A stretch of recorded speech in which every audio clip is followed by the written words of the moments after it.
je tiens à formuler un petit avant-propos concernant cette vidéo.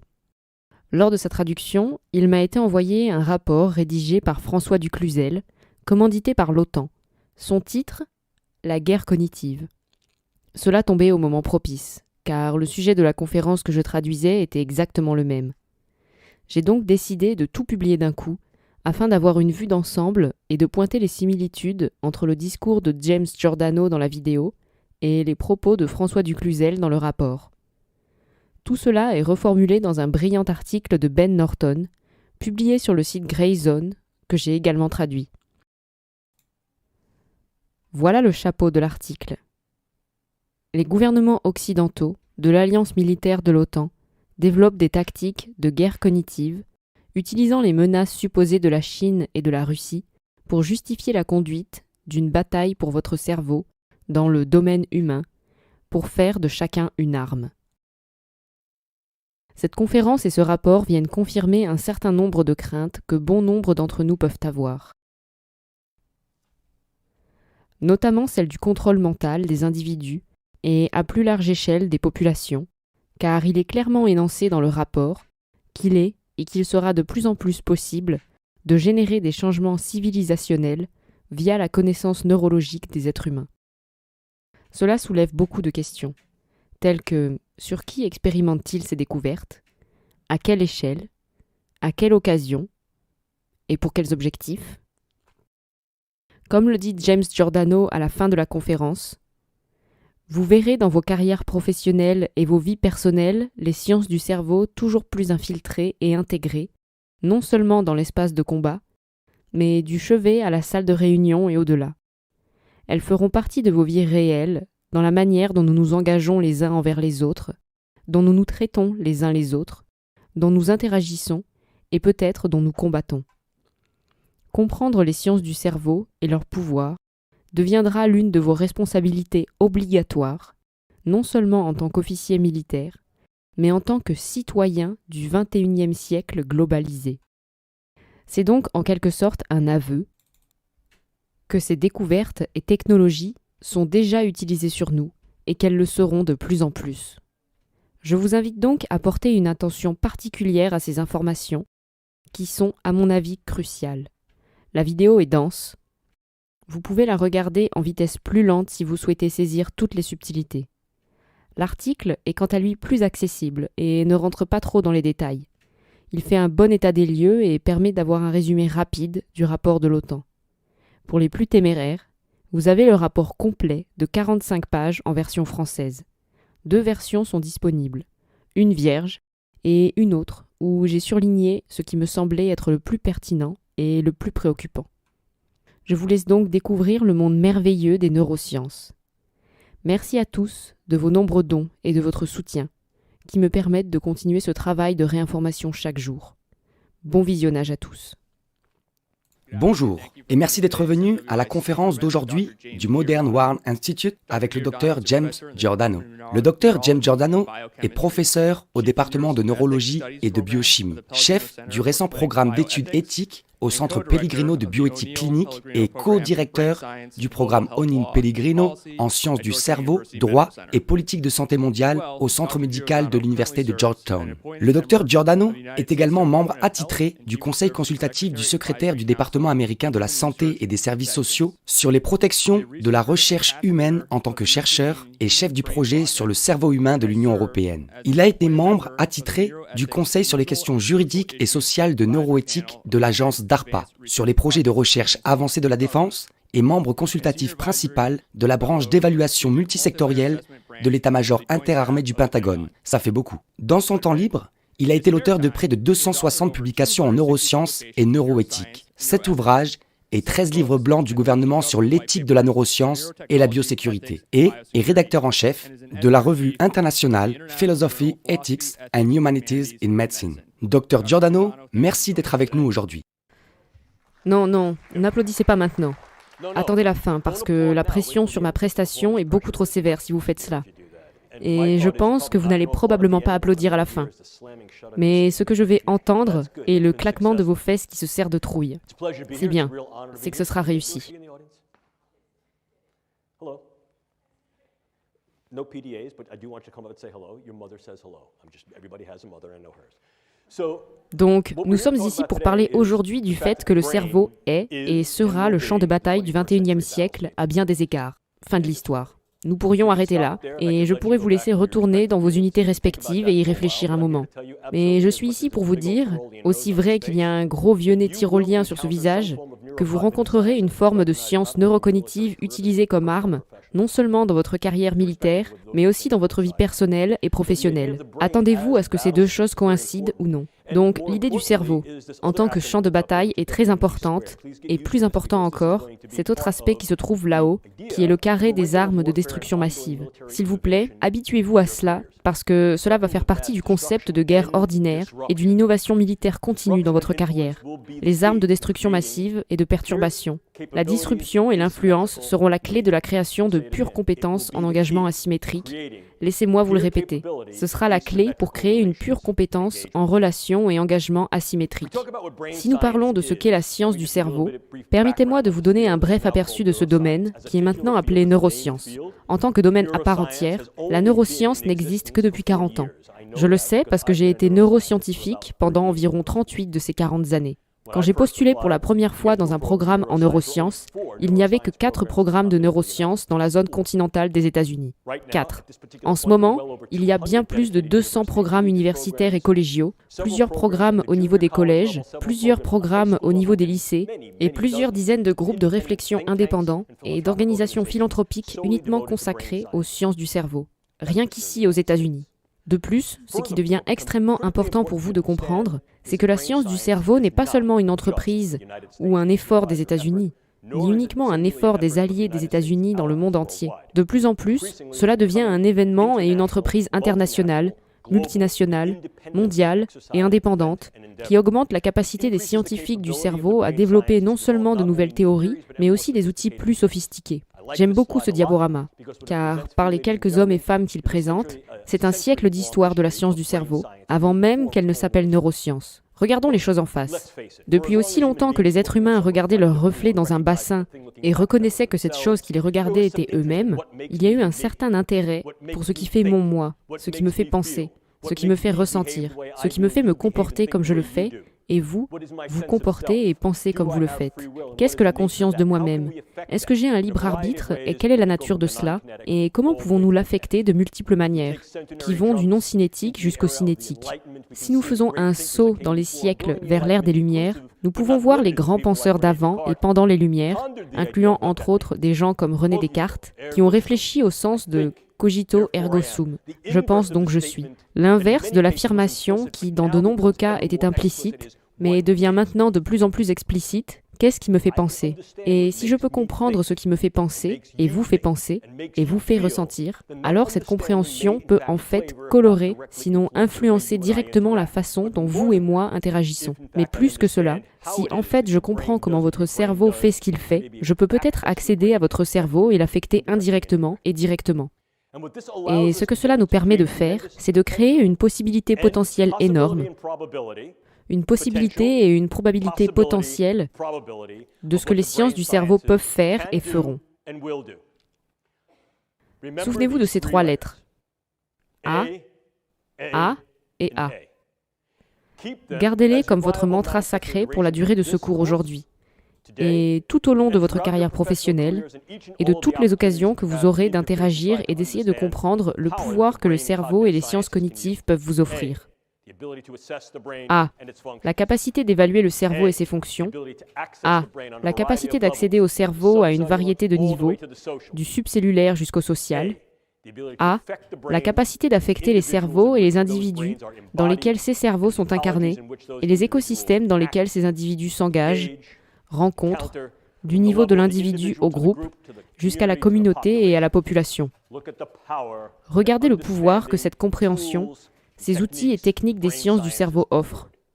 C'est là devant vous, à l'écran.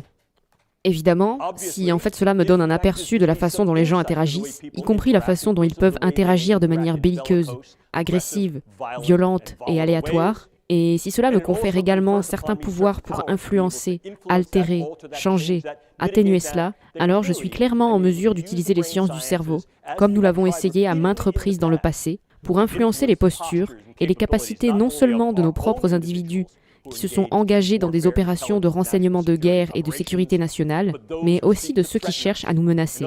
En d'autres termes, nous pouvons utiliser ces choses dans le renseignement, la sécurité nationale et la défense. Veuillez observer la chronologie. Il y a à peine 10 ans, en 2008, le Conseil national de la recherche de l'Académie nationale des sciences a convoqué un groupe pour créer un rapport destiné à savoir si, pourquoi et comment les sciences du cerveau pourraient être viables, valables et utiles dans des opérations de renseignement de sécurité nationale et de défense. Et en 2008, ils ont fait une rétrospective sur 5 ans et sont arrivés à la conclusion que, bien que ces choses puissent être valides, leur viabilité relative à ce moment-là ne les rendait pas aptes à jouer sur le devant de la scène. Notre groupe, travaillant avec d'autres acteurs internationaux, comme le comité Nuffield au Royaume-Uni, est allé de l'avant à partir de 2008 et a approfondi un peu la question des limites internationales des capacités et des limitations des sciences du cerveau et est parvenu à un ensemble de conclusions très différentes. Non seulement les sciences du cerveau étaient de plus en plus considérées comme intéressées et utilisées pour leurs possibilités en renseignement de sécurité nationale et de défense, mais elles continueraient de l'être puisque de plus en plus de pays ont développé, au niveau international, leurs capacités et programmes spécialisés pour être en mesure d'examiner le cerveau et d'affecter le cerveau. À tel point qu'en 2014, exactement le même comité s'est réuni à nouveau et a reconnu à ce moment-là que la science du cerveau était en effet prête et opérationnelle pour jouer un grand rôle dans le renseignement de guerre et le programme de sécurité nationale.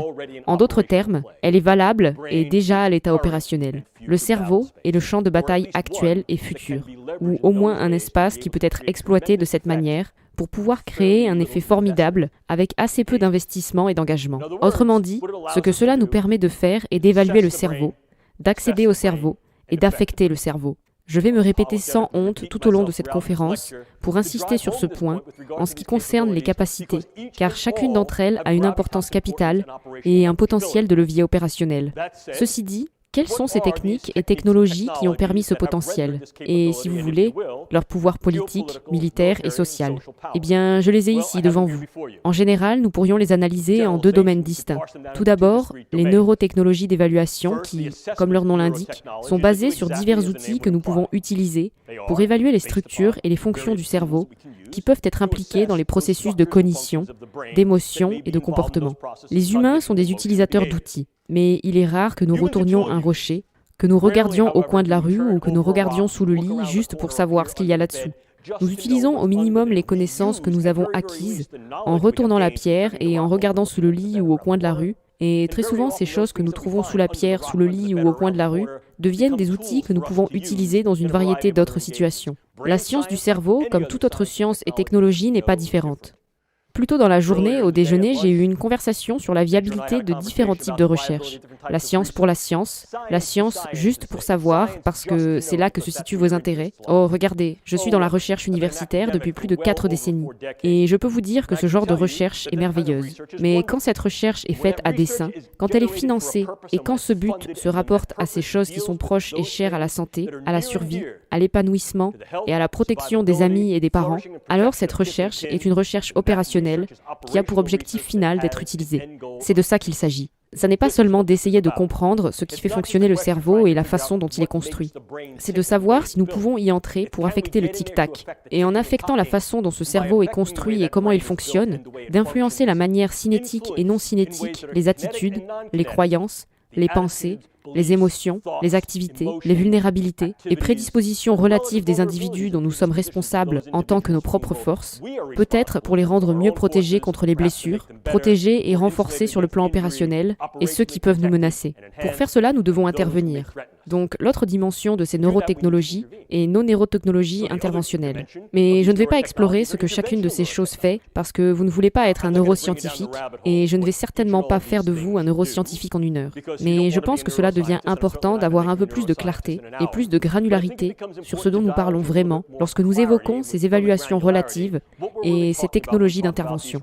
Dans le premier cas, celui qui suscite probablement le plus de confrontation et de contestation, ce sont les différentes formes de neuroimagerie, la capacité d'imager le cerveau vivant pour pouvoir voir quelles zones cérébrales sont différemment actives lorsque nous nous engageons dans différentes pensées, sentiments, émotions et tâches, puis corréler l'interaction de ces nœuds et réseaux avec des modèles concrets qui se produisent non seulement chez les individus, mais dans les groupes d'individus. En d'autres termes, si je peux voir comment le cerveau de ce monsieur a fonctionné, qu'il soit éveillé ou endormi, l'idée est que je peux alors tout comprendre. Je plaisante. Je peux mieux comprendre. Relax. Je peux seulement mieux comprendre non seulement ce qui le rend heureux, agité, impliqué ou fatigué, mais je peux alors en quelque sorte modifier mon discours pour qu'il se sente plus heureux, plus engagé et moins fatigué. En faisant ainsi, je peux prendre les informations que j'ai sur le fonctionnement d'un cerveau et je peux en faire bon usage, un usage pratique. Pensez à cela. Si je sais ce qui vous fait vibrer en tant qu'individu, et que je suis ensuite capable de générer des modèles de relations, de similitudes ou de différences entre vous et d'autres individus, je pourrai alors générer des informations qui me permettront d'interagir avec vous de manière plus significative pour notre niveau d'interaction. En d'autres termes, plus j'en sais sur ce qui vous fait vibrer, plus mes interactions peuvent être orientées avec vous pour vous faire vibrer comme je veux, de la manière que je veux. À l'évidence, il faut de l'énergie pour placer les gens dans un gros aimant et scanner leur cerveau. Il y a tout un tas de choses qui sont des limitations à l'imagerie cérébrale. Nous le reconnaissons. Cela fait partie de la mission. Nous cherchons à délimiter ces contraintes particulières à travers l'utilisation de co-enregistrements sous différentes formes de neuroimagerie. Nous l'améliorons. Certaines de ces formes de neuroimagerie peuvent être rendues opérationnelles sur le terrain, certaines d'entre elles ne le sont pas. Nous cherchons à rendre ces choses plus opérationnelles, non seulement pour la médecine militaire, pour évaluer les personnes qui peuvent avoir subi une lésion cérébrale et ou les effets d'une lésion cérébrale, y compris des choses comme le SSPT et d'autres formes de troubles neuropsychiatriques, mais aussi de mieux comprendre comment notre individu est capable de penser à certaines situations, comment son cerveau fonctionne, et de pouvoir classer ces individus et peut-être spécifier la façon dont nous les entraînons. Pour savoir qui supporte cet entraînement, nous maximisons alors leur performance. Nous pouvons également utiliser d'autres méthodes, des biomarqueurs et informations génétiques, et ces informations sont essentielles. L'une des choses que vous devez apprendre est qu'en tant que personnel militaire, vos informations démographiques, biologiques, sociales et psychologiques existent dans votre veste et sont en fait récupérables en temps réel. Cette information devient de plus en plus importante à mesure que nous essayons de comprendre votre unité et la nature de la classification de cette information. La sécurité de cette information n'existe pas seulement du côté médical en ce qui concerne vos dossiers IPA, mais deviennent de plus en plus une préoccupation pour la sécurité nationale lorsque ces grandes bases de données à large échelle sur la structure et le fonctionnement du cerveau, la physiologie, des données démographiques biopsychosociales deviennent de plus en plus disponibles et de plus en plus pertinentes pour savoir ce qui vous fait vibrer, ce qui vous rend fort, ce qui vous rend vulnérable. Et le fait que d'autres pays, dont la Chine et la Russie, s'engagent dans des initiatives de neuro-big data à grande échelle pour pouvoir créer de grandes bases de données qui peuvent réunir non seulement l'imagerie et la physiologie, mais aussi d'autres formes de données phénotypiques et génétiques dans l'ensemble des populations, donne un grand pouvoir, car il y a un grand potentiel dans cette information, pour savoir où se trouvent les points clés de force et de vulnérabilité, et aussi pour intervenir, pour injecter des informations, pour pouvoir d'une manière ou d'une autre affecter ce qui semble être votre dossier médical, votre dossier personnel, la preuve que c'est vous. Et nous pouvons franchir cette étape pour aller encore plus loin. Et plus j'en sais sur la façon dont votre cerveau fonctionne en tant qu'individu, groupe, communauté et même population, plus je peux utiliser des moyens non cinétiques, tels que les moyens informationnels de récit, d'iconographie, de sémiotique, pour influencer vos émotions et vos comportements. Nous pouvons le faire de manière subliminale à travers des images informatiques. Nous pouvons le faire de manière plus liminale à travers les types d'engagement et interactions que nous pratiquons, les opérations psychologiques et les opérations informationnelles. Nous pouvons mieux former nos équipes de terrain humain pour pouvoir interagir avec des individus et une variété de cultures, de milieux et d'écosystèmes pour améliorer leur performance afin d'être moins distanciés et plus efficaces. Nous pouvons aussi aller plus loin que cela. Nous pouvons également utiliser cette technologie interventionnelle de manière à affecter directement le cerveau. Probablement ce dont vous avez entendu parler le plus récemment et le plus contemporain dans la littérature est la possibilité d'utiliser une forme d'énergie dirigée pour affecter la physiologie de manière périphérique et également pour affecter la physiologie et la santé du cerveau. Par exemple, le personnel de l'ambassade américaine à la Havane et peut-être en Chine, je ne peux évidemment pas vous en dire plus, bien que je sois l'un des chercheurs de ce projet particulier, mais cela semble indiquer et confirmer qu'il s'agissait au moins d'une forme d'énergie dirigée. Qu'elle soit totalement intentionnelle ou non reste à déterminer définitivement. Cependant, le schéma des atteintes et dommages infligés aux individus et la nature des personnes affectées suggèrent fortement qu'il s'agissait d'un acte intentionnel et dirigé, et que cela représente le bêta-test d'un possible prototype d'arme neuronale à énergie dirigée. Et il y a un certain nombre de pays qui ont développé des initiatives et un programme pour développer exactement ce genre de choses, y compris les États-Unis. Mais il y a aussi toute une série d'autres choses qui peuvent venir interférer dans votre cerveau. Plus nous comprenons la spécificité du cerveau à un niveau très granulaire, plus nous sommes capables de dériver et de développer des types spécifiques de médicaments qui non seulement peuvent améliorer et optimiser les performances de nos gens, mais peuvent également être utilisés pour atténuer la combativité et, dans certains cas, causer de profonds changements morbides chez eux, en d'autres termes, contre des tiers hostiles. Les drogues peuvent être extrêmement spécifiques et, comme je vais vous le montrer dans un instant, peuvent être très utilisées pour individualiser l'armement en termes de pathologie de précision ou d'effets de précision. Nous devons aller plus loin. Clairement, une des choses que nous pouvons aussi faire est la neuromodulation transcrânienne. L'idée est de passer par le crâne pour moduler l'activité du réseau nodal du cerveau afin d'optimiser les performances d'individus clés dans certaines tâches et performances relatives à leur mission. Et nous pouvons également le faire contre des personnes hostiles ou peut-être belliqueuses. Nous pouvons aller plus loin pour implanter certaines interfaces cerveau-machine. Ce sont de nombreux programmes DARPA dont vous pouvez entendre parler maintenant. Probablement celui qui est le plus célèbre dans un très bon sens est appelé le programme N3, le programme de neuromodulation non chirurgicale non invasif, géré par leur chef de projet, le Dr Al Emondi. Il est question ici de placer un réseau de minuscules électrodes à l'intérieur d'un cerveau, en effectuant qu'une intervention minimale, afin de pouvoir lire et écrire en temps réel dans le fonctionnement du cerveau, à distance. Les États-Unis ne sont pas seuls dans ce domaine. Et puis, bien sûr, vous avez aussi des choses un peu plus traditionnelles.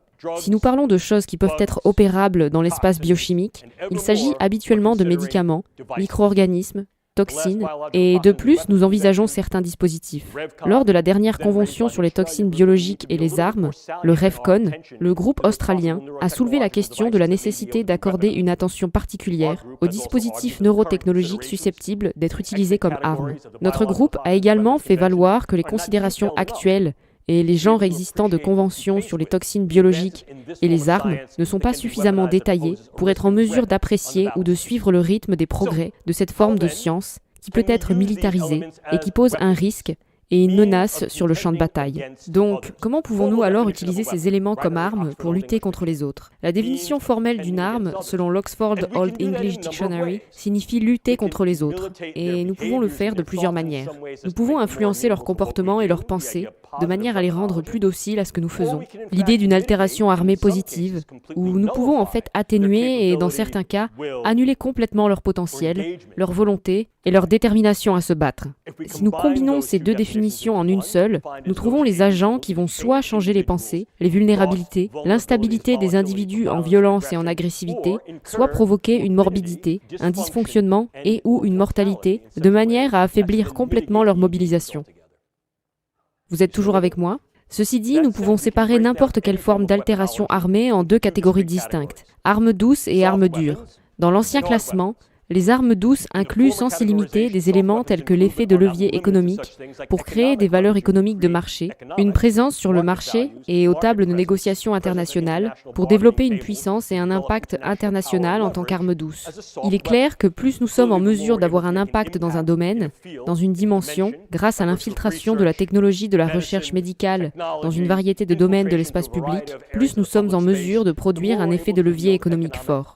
Je pense qu'une considération importante que je répéterai plus tard dans cette conférence particulière, et qu'il y a des pays en dehors des États-Unis et ou de l'Occident qui ont l'intention d'augmenter leur capacité dans les sciences du cerveau afin d'être en mesure d'obtenir ce type de pouvoir économique et de marchés internationaux dans les domaines de la médecine, de la science, de la technologie et de l'armement. Parmi eux, notamment la Chine. Nous en reparlerons dans un instant. Nous pouvons également utiliser des armes et une approche plus douce, comme je l'ai mentionné plus tôt. Plus j'en sais sur ce qui vous motive, plus je pourrai peut-être faire des choses comme potentialiser l'approche que j'adopte dans mes interactions et engagements avec vous. Ici, nous pouvons utiliser les sciences du cerveau pour des opérations psychologiques, notamment l'un des programmes DARPA dirigé par le chef de projet, le Dr Bill Casbeer, qui est ensuite devenu le chef de projet chez Lockheed Martin et a géré leur programme d'interface cerveau-machine. Bill Casbeer, dont le programme a été nommé réseau narratif, et l'un des composants du projet s'appelait narration neuronale. Si nous comprenons comment les cerveaux, les individus, les groupes et les populations réagissent à certaines formes d'imagerie, de mèmes, d'iconographie, nous serons davantage en mesure d'adapter ces éléments dans le cadre de nos opérations de propagande psychologique. Je pense donc qu'il faut être capable de mobiliser ces personnes de manière plus positive ou plus influente, pour pouvoir orienter leur comportement, leurs prédispositions et peut-être leurs implications à nos côtés à différents niveaux, de l'individu jusqu'à la politique. Mais alors bien sûr, nous passons à des formes plus dures d'armes, telles que les balles et les bombes.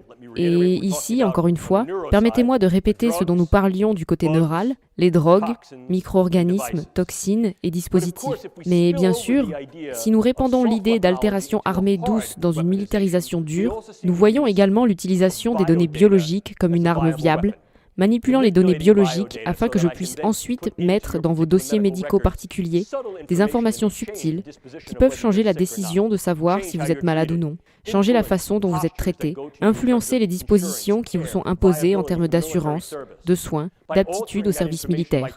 En modifiant ces informations, en changeant ces données, en dérobant ces données, j'ai essentiellement changé votre état et je peux le faire de manière très subtile et insidieuse. De plus, je peux le faire à différents niveaux qui peuvent affecter des personnes clés, de sorte qu'en fait votre dossier médical change et vous rende ainsi invalide ou au moins inapte à une certaine forme de service. Ou je peux le faire à plus grande échelle, de groupe, population. Et si je modifie ces données, je change la façon dont vous êtes considéré et traité, et je peux le faire de l'une des deux manières suivantes. Je peux le faire de sorte que vous soyez considéré négativement, ou je peux faire en sorte que je vous traite de manière incorrecte. Disons par exemple que vous avez une allergie ou des sensibilités particulières, ou que vous souffrez d'un trouble particulier. Vous serez traité pour cela, et cela pourrait alors nuire à votre santé et à votre stabilité, à la fois dans une optique de guerre à court terme ou à long terme. Mais si nous examinons cela un peu plus en détail, vous pouvez voir qu'une fois de plus, cela revient à l'idée de ce que nous pouvons faire pour les nôtres et ce qui peut être fait aux autres. Clairement, une dimension, un domaine d'aptitude et de valeur opérationnelle est d'améliorer les capacités de l'opérateur de combat et de renseignement à travers une gamme d'aptitudes à la fois dans des forces à usage général et plus spécifiques. Et c'est la notion d'activation neurale. Vous en entendrez parler de différentes manières. Optimisation de la performance, amélioration, activation, maximisation. Ces termes signifient quelque chose. Il y a quelques années, notre groupe a été chargé avec l'armée de l'air de développer un lexique, une nomenclature, qui serait capable de les définir de manière plus précise, et je ne vais pas vous ennuyer avec cela maintenant, mais l'idée d'activation en donne, je pense, un sens particulier qui est pertinent. Vous permettez à des individus d'accomplir certains aspects de l'exécution d'une tâche qui est pertinente et justifiée pour leur mission opérationnelle, et qui est en fait effectuée dans le cadre de la protection de leurs fonctions. En d'autres termes, nous disons que nous allons vous rendre apte à servir, et nous avons décidé que c'est pour une bonne raison. La raison pour laquelle cela peut devenir problématique, bien sûr, est quelle définition du bien utilisons-nous. Mais quel que soit le nous auquel nous nous référons, ce sens peut être assez différent de celui relatif à « il », et en conséquence, nous devons garder une gamme beaucoup plus large d'opportunités et de possibilités ouvertes pour être conscients des avantages potentiels, des dommages et des risques que ce type d'engagement peut causer. Quel genre de choses pouvons-nous faire pour rendre nos gens meilleurs? Eh bien, nous pouvons certainement utiliser une variété de logiques psychopharmacologiques et pharmacologiques avancées, en d'autres termes des médicaments. Et je vous renvoie à un livre merveilleux, écrit par un de mes collègues, le professeur Jonathan Moreno, intitulé Mind Wars.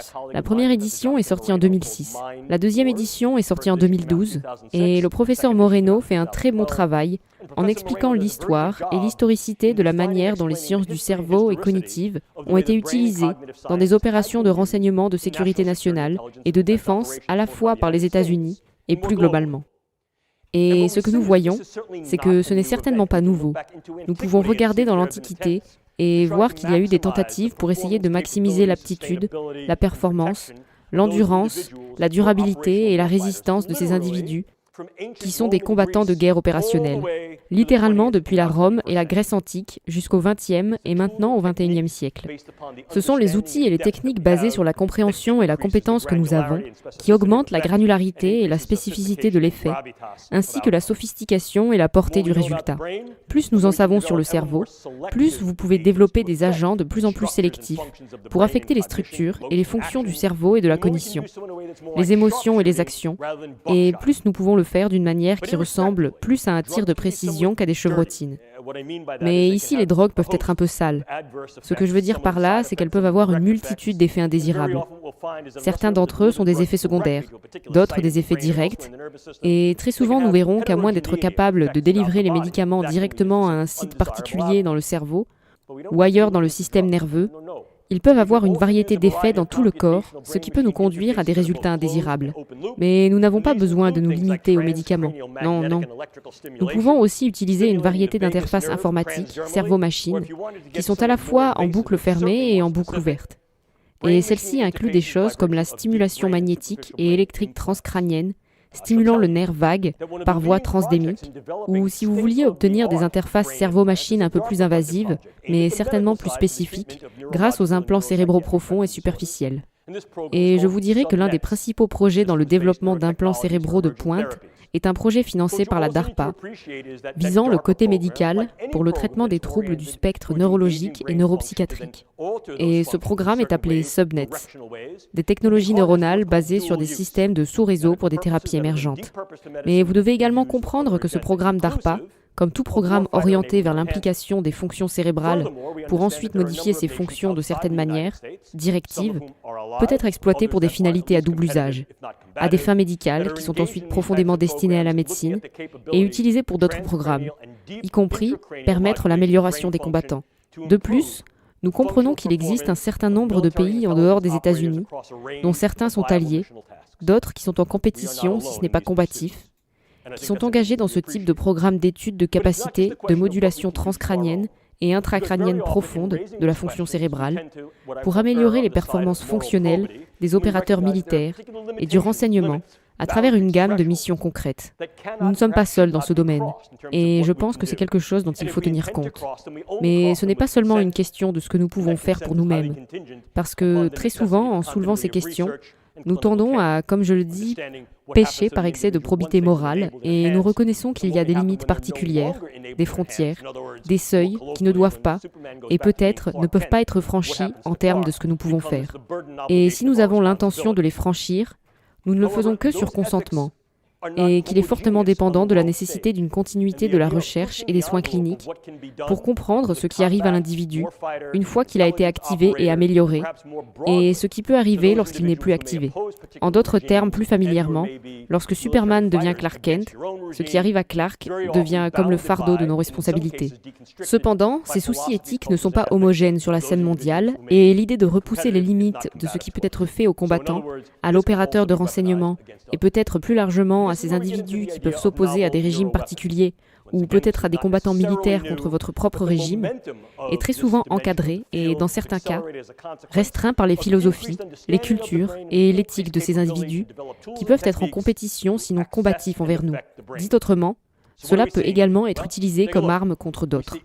C'est là que nous arrivons à l'idée de nouvelles armes neurales.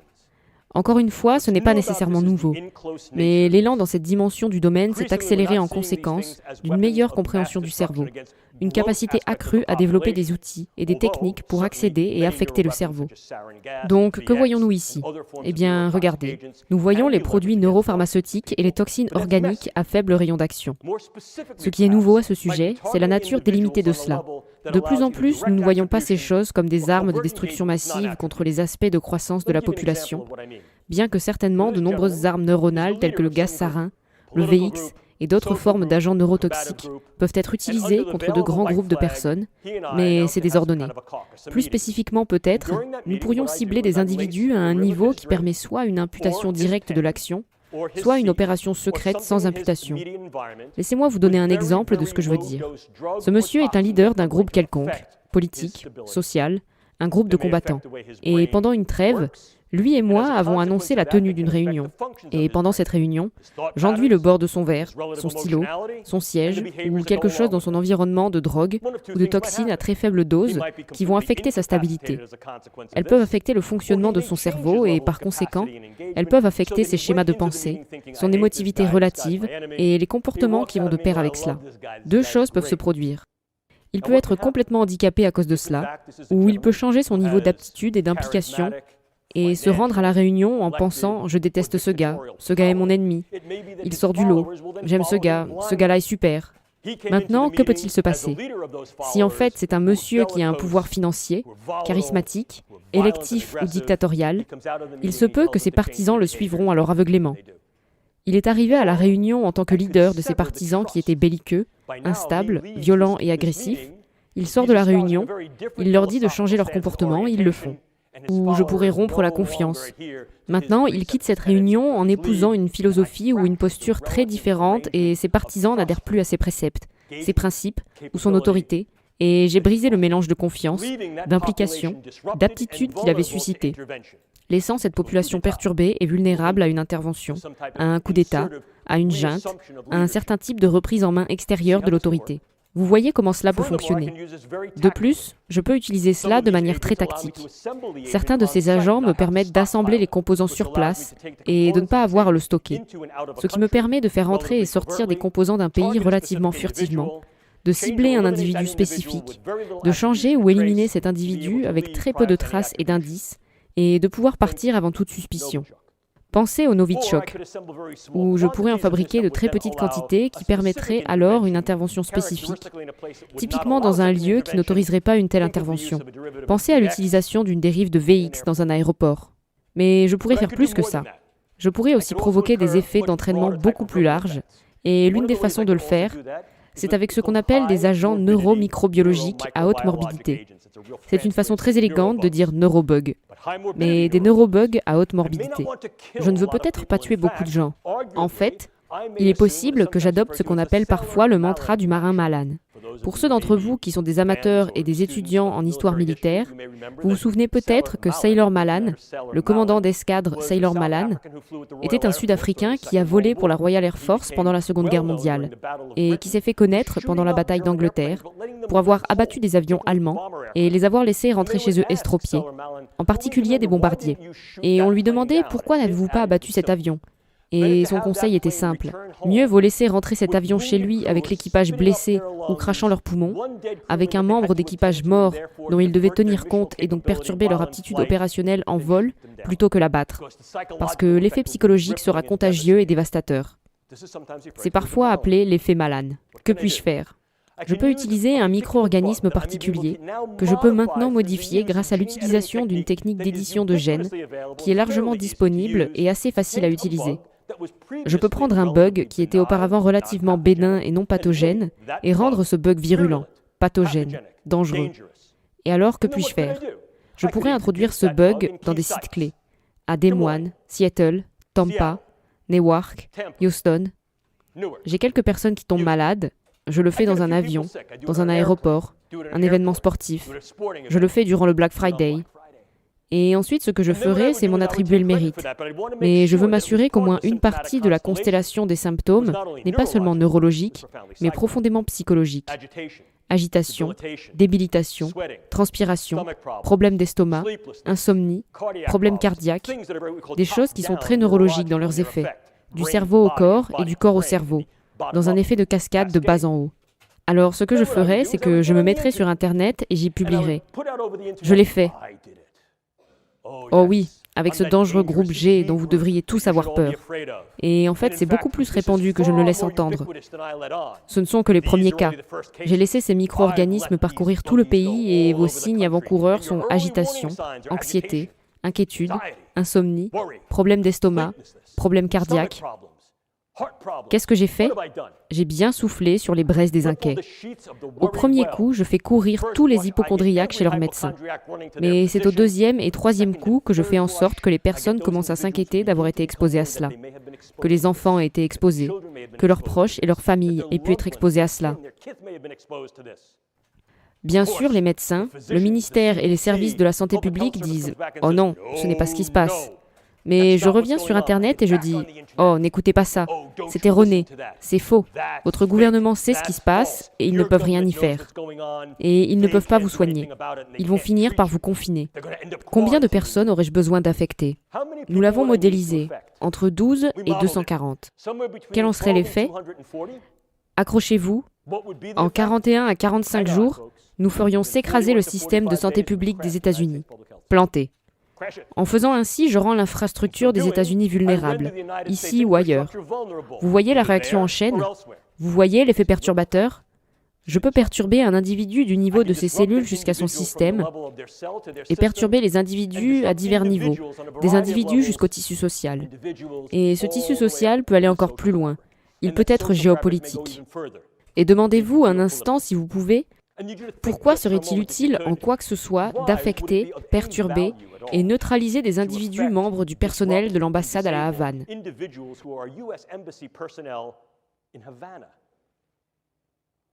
Quand est-ce arrivé? Que se passait-il?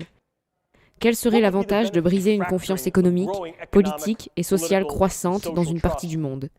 Qui en bénéficierait? Quels seraient les effets à long terme?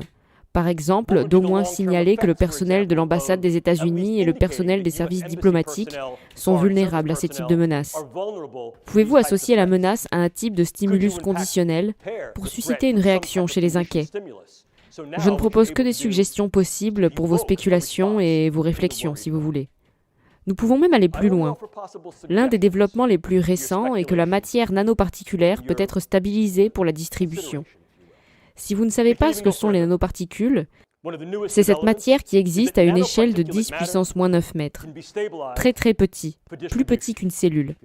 Et nous pouvons fabriquer des matériaux ayant des propriétés spécifiques qui peuvent être contrôlés grâce à la bio-ingénierie dans leur chimie physique pour s'auto-agréger, pour pouvoir s'agréger dans des zones particulières en fonction de leur biologie et de votre sensibilité chimique. Mais maintenant, nous allons encore plus loin. Il y a quelques semaines à peine, il a été annoncé que vous pouvez aérosoliser des nanomatériaux et franchir une étape de plus. Je peux créer de petites unités robotiques, des unités robotiques contrôlables à l'échelle nano, et les deux peuvent être aérosolisés pour créer un nano-essaim de matériaux biopénétrables que vous ne pouvez pas voir, qui peuvent pénétrer dans tous les filtres biochimiques les plus robustes, capables de s'intégrer eux-mêmes à travers une variété de membranes, muqueuses, bouche, nez, oreilles, yeux, où ils peuvent alors entrer dans le système vasculaire pour créer des agrégats qui peuvent affecter le système vasculaire du cerveau ou peuvent se diffuser directement dans l'espace cérébral, et ceux-ci peuvent être transformés en armes. Et ils peuvent être réalisés à une échelle telle que leur présence est presque impossible à détecter, et ainsi leur origine devient extrêmement difficile à démontrer. De quelle quantité de ce matériau aurais-je besoin? Regardez, c'est la pointe de mon stylo. Cette quantité de nanomatériaux, si elle était capable de se maintenir disponible sous forme d'aérosol, pourrait en fait vous affecter tous.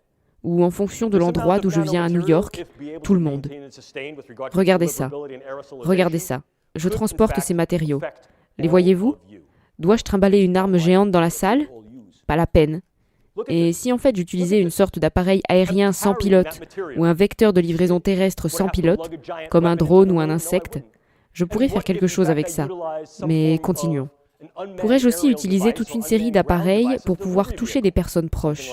Par exemple, pendant des entretiens, pendant des activités sociales, pendant des activités d'une équipe d'hommes de terrain, ou à distance dans une pièce, dans un théâtre, dans un avion et un bus, dans un magasin, dans un centre commercial? La réponse est de plus en plus oui. Et cela représente pour nous à la fois un défi et une opportunité. Le défi est que ce que nous constatons de plus en plus, c'est qu'il est relativement facile d'obtenir les neurosciences et la technologie. Bon nombre de choses dont je viens de vous parler sont viables et peuvent être obtenues directement par le consommateur ou directement par le scientifique. Nous savons également que de nombreux produits disponibles directement par le consommateur peuvent être facilement modifiés pour créer des choses qui ont un potentiel d'armement beaucoup plus élevé. Mais plus que cela, nous reconnaissons également qu'il y a des efforts dédiés de la part des États, nations et même de groupes d'acteurs non étatiques et de nations de plus en plus virtuelles qui utilisent des monnaies virtuelles pour financer des efforts de recherche dans ces domaines. J'aimerais penser que je suis un type malin qui parle à un groupe d'individus très intelligents, mais regardons les choses en face. Nous ne sommes pas les seules personnes intelligentes dans le monde, et si nous pensons de cette façon, il y a beaucoup d'autres personnes qui pensent aussi de la même manière. Certaines d'entre elles sont nos alliés, d'autres peuvent être nos concurrents, et d'autres sont des combattants ou des gens hostiles. Et c'est cela en fait la réalité. De plus, nous reconnaissons que le but, en particulier parmi les actions des États-Unis et de leurs alliés, est de lutter pour le droit et l'honneur, mais aussi de préserver notre propre honneur, prendre une haute posture morale si vous voulez. Et en effet, cela a été le cas dans la majorité des engagements des États-Unis tout au long de notre histoire. Cependant, l'une des choses qui peut se glisser ici, c'est qu'il y a une sorte d'abrogation, d'interdiction, de prescription contre la poursuite de ce type de recherche dans sa possible traduction dans le secteur civil. Vous avez entendu tout à l'heure, dans la très belle introduction que le capitaine Bender m'a faite, que j'ai eu l'occasion de travailler avec le projet de l'Union européenne sur le cerveau humain, spécifiquement en tant que chef de projet pour la science du cerveau à double usage. Et l'une des considérations qui en est ressortie était qu'absolument aucun de ces projets sur le cerveau humain, à nouveau un effort multinational, ne peut et ne doit être intégré dans le programme de renseignement de guerre et de sécurité nationale. C'est assez réaliste. L'idée est que ces choses ne devraient être utilisées qu'à des fins pacifiques. Mais cela crée aussi un défi. Et ce défi est simple. Si en fait je choisis de ne pas m'entraîner d'une certaine manière, de ne pas m'entraîner 3 jours par semaine, si en fait les personnes qui pourraient choisir d'entrer en conflit avec moi s'entraînaient d'une manière que je n'adopte pas, et s'entraînent les jours de la semaine où je ne le fais pas, elles pourraient profiter d'un avantage décisif. Que faisons-nous à ce sujet ? Encore une fois, je pense que cela devient pour le moins une question problématique à débattre, parce que nous reconnaissons que dans de nombreux cas, le secteur civil non seulement n'est pas en mesure de s'engager dans ce type de recherche, certainement beaucoup le sont, mais dans certains cas, il ne doit pas s'engager dans ce type de recherche, selon les recommandations auxquelles j'ai fait allusion brièvement. Toutefois, la question devient alors comment apprécier le défi international, le risque et la menace que le progrès des sciences du cerveau et des sciences cognitives offre pour la militarisation mondiale avec le cerveau comme prochain champ de bataille. Il est clair que cela définit une certaine gamme de solutions et certains ont affirmé, moi y compris, qu'il devait y avoir des efforts gouvernementaux plus dirigés, plus détaillés et plus dévoués dans ce domaine en particulier, afin de pouvoir faire progresser les sciences du cerveau avec un financement durable, pour comprendre quels sont les risques et les menaces potentielles et pour développer une position de préparation. Cela devient de plus en plus important d'observer les pays qui ont des programmes notables et identifiés avec un niveau élevé d'investissement du PIB et ou d'autres niveaux d'investissement économique pour faire progresser les sciences du cerveau et ainsi qui sont soit directement utilisables ou qui ont ce que j'appellerais un potentiel explicite d'utilisation à double usage. Une considération importante que je veux que vous gardiez à l'esprit est que l'estimation actuelle basée sur l'analyse des tendances est que d'ici 2025, plus de 50% de la recherche, du développement, des tests, de l'évaluation et l'utilisation possible des sciences du cerveau en général se feront en dehors de l'Occident. En dehors de l'Occident. En outre, nous comprenons qu'il y a un effort ciblé en Chine pour pouvoir engager les plans quinquennaux actuels et futurs pour faire ainsi progresser la science du cerveau, afin d'être en mesure d'avoir un niveau de pertinence plus élevé en ce qui concerne la recherche, son potentiel d'application en médecine et dans d'autres domaines, y compris le double usage possible avec une utilisation directe dans le cadre de la guerre, du renseignement et de la sécurité nationale. Cela crée des opportunités pour le tourisme de recherche, le tourisme médical et la capture de marché. Et encore une fois, cette capture de marché peut être exploitée comme guerre économique en termes de capacité à déstabiliser le marché mondial dans l'économie mondiale, ce qui est pertinent pour cette forme de biosciences et technologie. Mais nous reconnaissons également que ces choses sont utilisées pour des applications militaires. Il existe certainement des opportunités et des programmes ciblés pour cela en Chine. Nous reconnaissons également qu'il y a eu des activités et des initiatives ciblées dans l'ancienne Union soviétique qui ont maintenant été traduites perpétuée dans l'infrastructure russe actuelle de la science biomédicale ou à des fins militaires.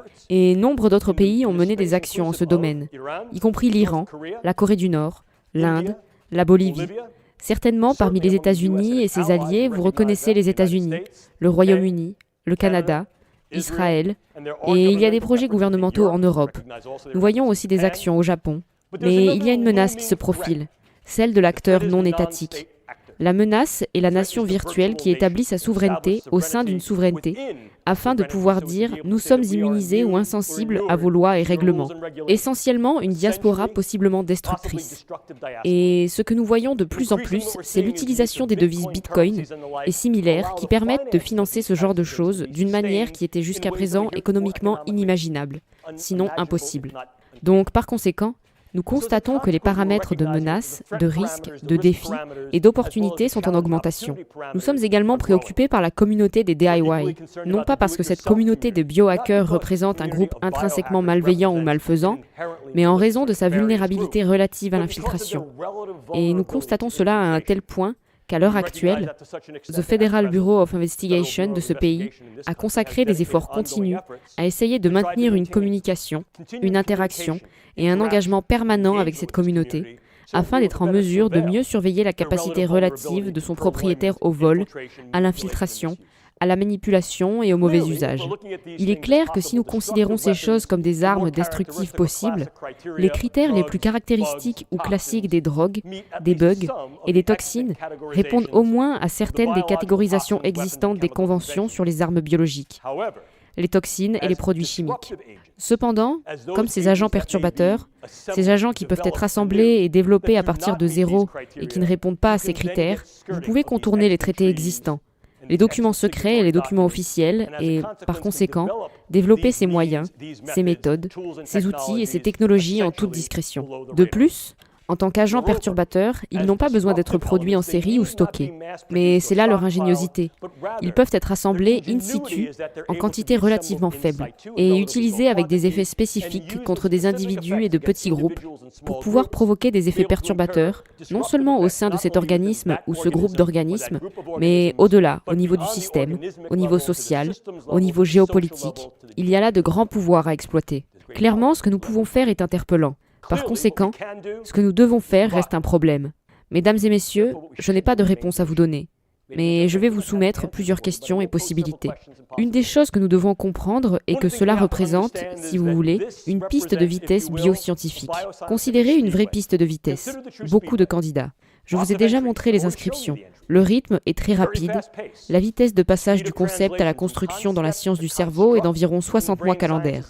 Et c'est de plus en plus comprimé, de sorte que les développements dans les sciences du cerveau qui sont prêts techniquement peuvent être réalisés en 48 mois calendaires. C'est très rapide.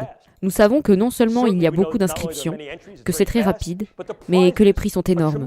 Des prix économiques, des prix de notoriété sur le front biomédical, des prix de puissance potentielle et d'armement sur le front des conquêtes, de l'armement, des renseignements, de la sécurité nationale. Nous avons également admis qu'il y avait des risques et des préjudices possibles, non seulement pour ceux qui sont sur la piste, mais aussi pour ceux qui l'entourent. L'idée est donc que, si nous nous engageons dans cet espace, comment pouvons-nous nous y engager avec une certaine prudence? Comment entrer dans l'espace de manière pragmatique et comment y être préparé? Notre groupe a été chargé de développer ces protocoles et paradigmes et les a appelés paradigmes d'évaluation d'atténuation des risques en neurotechnologie opérationnelle. La rampe d'accès à la piste biotechnologique neuronale, si vous voulez. Je ne vais pas vous ennuyer en lisant la diapositive, mais je veux que vous prêtiez une attention particulière à l'encadré du bas. C'est Zbigniew Brzezinski. En 1970, il a fait preuve de clairvoyance en disant qu'au cours des prochaines décennies, nous verrions une fiabilité et une valeur croissante de la capacité d'agir sur l'espace neurocognitif. Il avait une sorte de boule de cristal dans cette déclaration. Nous y sommes et nous y serons de plus en plus. Nous y sommes basés non seulement sur nos propres initiatives, mais aussi sur celles de groupes à travers le pays. C'est un domaine pour lequel nous devons au moins être préparés. Un simple principe de précaution n'aura plus cours. Pourquoi ? Premièrement, il ne devrait pas. Deuxièmement, il est anachronique. Simplement parce que nous reconnaissons que dans certains cas, les risques peuvent être élevés et qu'il peut y avoir certains avantages. Un simple principe de précaution dit que si les risques ou les menaces sont supérieurs aux avantages, n'y allez pas. Cependant, nous devons également être préparés et adopter un principe de précaution plus avancé qui dit que vous devez examiner le potentiel, la probabilité et les possibilités liées à ces risques et menaces par rapport aux avantages d'une position de préparation. Et la préparation inclut très souvent de faire de la recherche pour comprendre comment ces choses fonctionnent et comment elles peuvent être utilisées. Comment le faisons-nous ? Voici quelques-unes des éventualités que je vous offre simplement comme proposition. Je vous demande d'y réfléchir. Premièrement, quelle est la justesse technique de toute forme neuronale de neurosciences et de technologie dans ces types d'agenda? Quelles sont les variables situationnelles clés qui peuvent être pertinentes pour son utilisation ou sa non-utilisation? Y a-t-il une évaluation ou une révision des divers concepts éthiques qui peuvent guider ces utilisations dans la pratique? Et pourrions-nous avoir besoin de développer, dans certains cas, de nouveaux cadres, de nouvelles fondations éthiques plus applicables, étant donné que la science et la technologie peuvent évoluer à une vitesse à laquelle notre éthique et nos politiques ne sont peut-être pas encore adaptées? Je ne vais pas vous ennuyer avec ces contingences, mais ce que je veux que vous fassiez, c'est les parcourir jusqu'au bout. L'idée ici est, pouvons-nous utiliser les neurosciences et la technologie Et si la réponse est oui, nous pouvons le faire, devons-nous le faire? Et si la réponse est nous y sommes déjà et il y a certains domaines et dimensions pour lesquels l'utilisation devrait être préconisée, par exemple la non-létalité est le moindre mal, causant moins de dommages que d'autres formes d'intervention et d'action qui sont actuellement utilisées, étant en mesure d'atténuer la capacité ou la volonté des individus à s'engager dans l'instabilité, en d'autres termes, améliorer la capacité des individus à bien s'entendre, cela a peut-être une certaine valeur. Si ces choses sont utilisées dans une approche militarisée plus ancienne, sont-elles utilisées de manière moins nocive que d'autres armes existantes? Ou quelles sont les positions que nous devrions adopter si une autre nation utilise cette forme d'armement, ce qui représente ce que je considère comme une proportionnalité comparative ou appropriée? Et finalement, si nous nous déplaçons dans cet espace, et je pense que nous le faisons de façon réaliste, non seulement maintenant, mais de plus en plus dans le futur, nous avons l'obligation et la responsabilité d'évaluer si oui ou non, les contingences du consentement à traiter nos propres gens sont en place. En d'autres termes, s'il y a des choses que nous allons faire pour optimiser les performances et les capacités de notre propre personnel.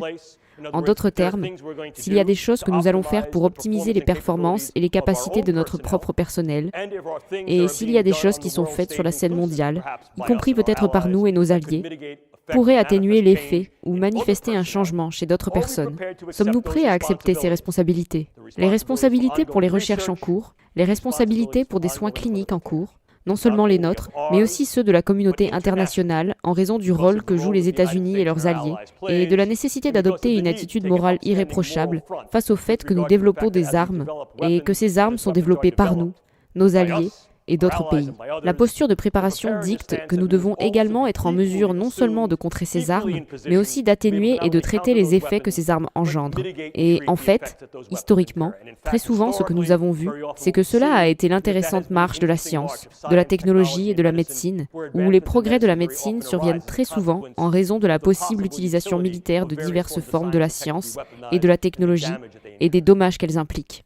Mais la question se pose toujours, mesdames et messieurs, quelle éthique devons-nous utiliser pour guider la recherche, le test, le développement et peut-être l'utilisation des neurosciences et des neurotechnologies dans ces programmes et initiatives? Clairement, ici aux États-Unis, comme avec toute société ouverte ou militaire, notre armée a une transparence relative vis-à-vis de la politique en ce qui concerne nos intentions, nos objectifs et nos opérations. Certaines choses sont tenues absolument confidentielles et classifiées.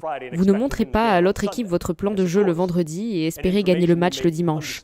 Non, bien sûr. Et les informations que nous pouvons comprendre sur ce qu'ils font grâce à notre surveillance approfondie et intermédiaire peuvent également être proches de celle du chef si vous voulez. Mais la transparence des intentions, des objectifs des opérations et des interventions militaires ici aux États-Unis a été primordiale pour la nature et le tissu de notre infrastructure, de notre politique et de notre gouvernement. Et il en va de même pour nos alliés. Ainsi, une partie au moins de ce processus doit être au moins pertinente, permise et guidée par l'éthique civile. Pourquoi? Parce que dans de nombreux cas, ce sont les institutions civiles qui, jusqu'à présent, ont été impliquées au moins dans une partie de la recherche et du développement, qui peut être prise en compte dans des agendas d'utilisation double ou directe. Et en tant que telles, ces choses sont soumises et, je pense, valablement soumises à l'éthique civile de la science et de la technologie, ou à l'éthique biomédicale. Mais si nous nous éloignons de plus en plus de cela, si nous disons qu'effectivement les prescriptions et les interdictions, telles que celles qui sont proposées et exploitées par le projet Cerveau humain de l'Union européenne et dans le monde entier, par des choses comme les traités sur la recherche à double usage, comme celui qui a été développé à SOMAR, sont prises à cœur et que les agences civiles, les institutions et les organisations sont essentiellement contraintes, dissoutes, exclues de leur mission dans ce type d'activité, qui reprendra alors le flambeau? De plus en plus, il y a un certain intérêt, une réelle discussion sur le réinvestissement dans les agences gouvernementales et les agences sponsorisées par le gouvernement, qui sont spécifiquement et explicitement dédiées à ces activités, pour éviter toute confusion sur l'intention et sur qui fait quoi. Nous ne voulons pas avoir un autre scénario, comme celui de Robert Oppenheimer, regardant le premier test de la bombe atomique et disant « Qu'est-ce que j'ai fait? Je suis sourd. Dr Oppenheimer, que pensiez-vous que vous faisiez ?» Nous ne voulons pas de ces confusions. Nous voulons nous assurer qu'en fait, ceux qui s'engagent dans les sciences du cerveau ou les objectifs biomédicaux de bien-être, d'amélioration de la condition humaine, ne sont pas nécessairement confondus avec ceux qui pourraient alors adopter ces choses pour remporter des victoires. Mais si c'est le cas, et que ces choses se déplacent davantage vers des institutions gouvernementales, organisations et initiatives, L'éthique civile est-elle encore valable? Et si nous utilisons l'éthique militaire, quels principes éthiques militaires seront appliqués?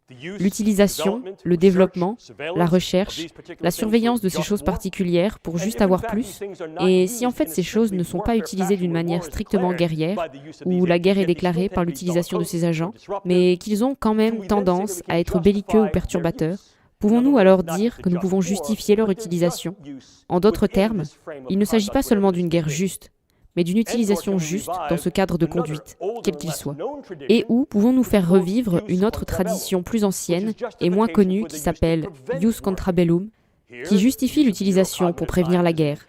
Ici, l'utilisation des sciences neurocognitives et du renseignement, des équipes de terrain humaines, des opérations psychologiques telles que les réseaux narratifs peuvent être viables pour désamorcer l'instabilité et la vulnérabilité à la violence et à la combativité. Mais encore une fois, nous devons considérer à quel niveau nous allons nous engager et si oui ou non l'éthique actuelle que nous avons en place est viable et valable pour le faire. Et comment ces choses peuvent alors être portées à l'échelle internationale? Parce que si, en fait, cela va exiger le discours mondial multinational requis, alors qu'il est clair que la pertinence mondiale de toute approche éthique doit être considérée. Et on dit très souvent que l'éthique a une grande bouche mais pas de dents. Mais les politiques et le droit international ont des couperets qui peuvent en fait être reconnus et peuvent mordre. Quelles sont les conséquences de ces développements pour les itérations en cours de la Convention sur les toxines et les armes biologiques, ainsi que pour les autres traités, politiques et lois internationales qui peuvent contribuer à orienter, voire à réglementer et à gouverner l'utilisation de ces instruments particuliers? La situation à laquelle nous sommes confrontés, mesdames et messieurs, est la suivante. Alors que nous commençons à démêler le nœud gordien du cerveau avec le développement des neurosciences et des technologies, nous nous trouvons dans la position précaire d'ouvrir la proverbiale boîte de Pandore. Si, comment, de quelle manière, dans quelle mesure, et quand ces techniques et ces technologies seront utilisées dans le cadre de programmes de renseignement et de sécurité nationale. Je vous suggère, mesdames et messieurs, que la boîte a déjà été ouverte. Ce sera notre travail, et de plus en plus votre travail, d'être capable de naviguer sur ce nouveau terrain, ce valeureux nouveau monde et ce qu'il implique. C'est Atlas. Le rôle d'Atlas était de maintenir en équilibre l'intégrité et le bien-être du monde sur ses épaules. Je ne suis pas d'accord. L'Atlas du XXIe siècle, comme vous le voyez ici, équilibre le monde sur sa tête. Ce que nous savons du cerveau a pu être fait avec le cerveau de tous ces organismes qui sont incarnés et qui existent dans leurs divers environnements, cultures et écosystèmes, parce que les sciences du cerveau et ces technologies confèrent une énorme capacité de connaissance, d'intervention. Avec un énorme potentiel vient un énorme pouvoir. Et avec un énorme pouvoir vient une grande responsabilité. Vous voyez, cette phrase est assez bonne pour Spider-Man, certainement assez bonne pour Goethe et Nietzsche, certainement assez bonne pour moi. Et je vous la transmets. Parce que, mesdames et messieurs, comme je l'ai dit au début, la neuroscience met le cerveau à portée de main. Que ce soit pour aider, pour guérir, pour transformer, c'est simplement l'effet de la condition humaine et comment nous mettons cela en jeu. Vous verrez dans vos carrières professionnelles et vos vies personnelles les sciences du cerveau toujours plus infiltrées et intégrées non seulement dans l'espace de combat, mais au chevet, à la salle de réunion et au-delà. Elles feront partie de vos vies réelles dans la manière dont nous nous engageons les uns envers les autres, dont nous nous traitons les uns les autres, dont nous interagissons et peut-être dont nous combattons. Comprendre les sciences du cerveau et leur pouvoir deviendra l'une de vos responsabilités obligatoires, non seulement en tant qu'officier militaire, mais en tant que citoyen du XXIe siècle globalisé. J'aime généralement terminer une conférence comme celle-ci en vous racontant une histoire personnelle. Mon père, un ancien homme de la marine, était ingénieur, et l'une des choses que papa aimait faire était de construire des trucs, comme bricoler. J'aime toujours bricoler. J'aime travailler avec des outils. Mon père était un gars vraiment brillant. Une des choses qu'il faisait, quand j'étais enfant, il rentrait à la maison tous les mois et m'apportait un nouvel outil, m'apprenait comment l'utiliser. Ils étaient donc assez petits. J'étais un jeune enfant. Je suis devenu assez adroit, ou du moins je pensais que j'étais adroit pour utiliser des outils, avec toute l'impulsivité et le zèle de la jeunesse, obtenant un nouvel outil avec une connaissance partielle. Je me souviens qu'un jour, mon père est rentré à la maison et il m'a dit « Jim, voici un nouvel outil ». Je l'ai pris, j'ai dit « Merci papa » et j'allais partir en courant. Mon père a mis ma main sur son épaule et il a dit « Jim, ralentis, mesure 2 fois, coupe 1 fois, parfois tu ne peux pas revenir en arrière ». Mesdames et messieurs, ainsi sont les sciences du cerveau. Elles peuvent et vont être de plus en plus utilisées dans les programmes de renseignement de sécurité nationale et de défense à l'échelle mondiale. Nous devons mesurer 2 fois et couper 1 fois et nous assurer que la coupe que nous faisons est bonne, juste, et qu'il n'y en a pas une qui nous coupe la gorge et la gorge des autres de manière irréparable. Je vous laisse avec la sagesse de mon père. Ce sont quelques-uns de nos livres blancs que nous avons soumis au groupe d'évaluation stratégique multisectorielle de l'état-major interarmé du Pentagone. Je peux mettre ces diapositives à votre disposition. Elles sont maintenant toutes dans le domaine public et à votre disposition. Si vous êtes intéressé par certains de nos travaux en cours par mon groupe de recherche, je vous fournis certains de nos propres travaux. C'est la partie de la conférence où je vais regarder directement la caméra. Il y a le plugin Autopromotion sans vergogne. Si cela vous intéresse vraiment, je n'ai eu l'occasion de m'entretenir avec vous que depuis 1 heure environ. Si vous voulez explorer plus en profondeur et lire tout cela de manière plus détaillée, plus granulaire et plus spécifique, je vous le recommande. Non pas parce que je vais m'acheter la nouvelle Maserati quand vous achèterez le livre, mais parce que j'en suis très fier. Non pas parce que je l'ai écrit, car je n'ai contribué qu'à quelques chapitres, mais parce que sa réalisation a été un effort de plusieurs années. C'est le résultat d'une série de conférences, d'abord un peu sensibles mais non classifiées, puis classifiées, qui ont été ensuite déclassifiées et qui ont rassemblé des leaders internationaux dans le domaine de la science militaire, de la bio-ingénierie, des neurosciences, de la philosophie, de l'éthique et du droit, pour qu'ils apportent leur point de vue, leur vision et leur voix sur ce qui se passe dans ce domaine à l'heure actuelle, avec quelques spéculations, une vision et des propositions sur ce qui pourrait être nécessaire à l'avenir, afin que nous soyons capables d'exploiter les capacités des sciences du cerveau, de relever les défis qu'elles présentent dans cet espace et de nous y préparer. À ce stade, je tiens à vous remercier tous pour votre attention. J'espère que je ne vous ai pas ennuyé.